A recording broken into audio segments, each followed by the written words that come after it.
Saya lanjutkan kembali pembahasan tentang kelas Laravel Vue.js. Kalau kamu lihat registrasi.vue, template registrasinya, untuk bagian form, yaitu action dan method, atribut tersebut bisa kamu hapus, karena semua itu sudah diatur di dalam HTTP request dari Axios-nya. Jadi di dalam template kita cukup menambahkan event and submit. Lalu yang kedua, saya pun akan melakukan hash password seperti yang saya lakukan di dalam user seeder. Saya akan copy Illuminate hash-nya ke dalam controller, lalu passwordnya kita hash pakai metode make. Jadi password yang sudah dimasukkan sama user, kita hash dan kita simpan ke dalam database. Berikutnya, yang biasanya saya lakukan adalah mengarahkan kembali atau lakukan redirect ke halaman user, tampilin semua data usernya ketika proses insert berhasil dijalankan. Maka dari itu, ketika responnya berhasil kita dapatkan, lalu kita console log, maka kalian bisa tuliskan perintahnya di sini. Perintahnya this router. Kita akses objek routernya untuk menjalankan metode push. Saya akan arahkan ke routing name dengan nama user seperti yang sudah kamu daftarkan. Kalian boleh buka user.view, lihat metodenya, pastikan sudah benar this router.push. Kurung kurawal, tentukan nama routingnya. Nama routing ini sudah kamu daftarkan di bagian router index, namanya user.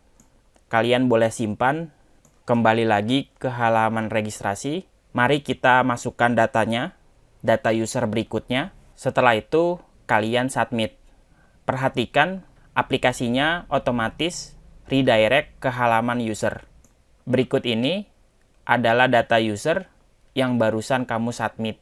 Kalau kamu buka database-nya, data user yang ke-7 sudah berhasil kamu tambahkan. Untuk data yang baru bisa kalian urutkan di paling atas dengan menggunakan sintak query builder. Sintaknya adalah order by. Tinggal kalian lakukan saja di metode index dari controllernya. Saya akan fokus ke tugas berikutnya yang biasanya saya lakukan. Pada saat kalian berhasil simpan data, maka saya akan memberikan respon data yang lengkap.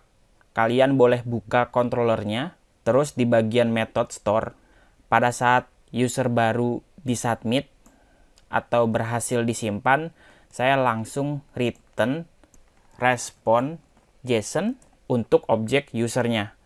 Nah, di sini kamu bisa saja mengcustom responnya dengan membuat versi respon sendiri. Biasanya kan kita nulisnya gini, kita hanya mengembalikan data user saja, tapi saya mau memberikan beberapa data terkait responnya, yang umumnya itu ada respon status, pesannya, dan juga ada data.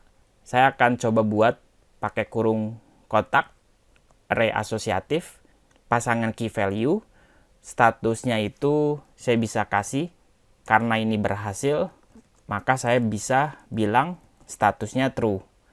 Pisahkan dengan koma untuk pesannya. Pesannya itu data user berhasil disimpan. Dan yang terakhir ada data. Ya, data ini adalah data user yang sudah berhasil masuk ke dalam database, yaitu $user.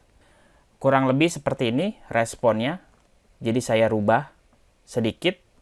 Kamu bisa simpan, buka aplikasinya, registrasi, masukkan data selanjutnya, lakukan registrasi, prosesnya berhasil, kita di redirect ke halaman daftar user. Berikut ini adalah hasil responnya, dan responnya yang kita lihat seperti ini, jauh lebih detail dan jauh lebih baik. Sebenarnya untuk responnya bisa kamu sesuaikan tergantung API apa yang kamu buat. Tapi yang jelas, di dalam database kamu, data tersebut sudah berhasil kamu simpan dan passwordnya juga sudah berhasil kamu hash. Untuk respon seperti ini, saya serahkan semua ke teman-teman.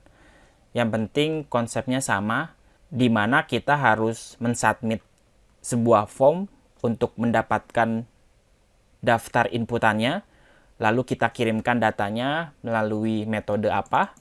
Metode ini yang harus kalian daftarkan di bagian routing API, dan nanti ketika cocok URL-nya, maka kalian harus lakukan sesuatu di fungsi tersebut. Pada kasus ini adalah menyimpan data dari hasil form yang kita submit. Paling nanti di bagian berikutnya, saya akan tambahkan pesan notifikasi untuk user supaya aplikasi kita jauh lebih baik